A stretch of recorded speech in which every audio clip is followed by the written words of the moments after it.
Logistics professionals wengi sio watu ambao wamesomea logistics. Ukizungumzia best logistics professionals hapa Afrika ni watu ambao hawajawahi kuingia darasani kwenda kusoma kitu kinaitwa logistics. Hiyo ukubali ukatae, my friend.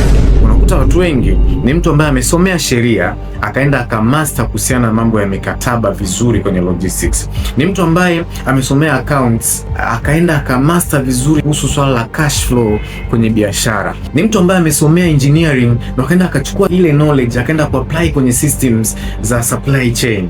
Ni watu ambao biashara zao za mwanzo ziliwahi kufeli vibaya sana, kwa hivyo wakajifunza resilience ambayo ama ustahimilivu ambao hakuna darasa linaweza kumfundisha. Ni watu ambao walianza hii biashara kama madriver, yani madereva, amekata kila kona, anaelewa hii corridor kuliko mtu yote yule, kuliko consultant yote yule ambavyo anaweza kukuelezea. Logistics degree ina maana kubwa sana, lakini ile knowledge ya mtu kuipata akiwa anafanya actual works kwenye logistics, hakuna ambacho kinaweza kuireplace. Mtu aliyepitia hapo huwezi kumfanisha na mtu aliyepitia darasani. Wana hiyo kitu yani, si unanielewa? Sio kama unakubaliana na mimi ama utanipinga, lakini karibu kwenye comments.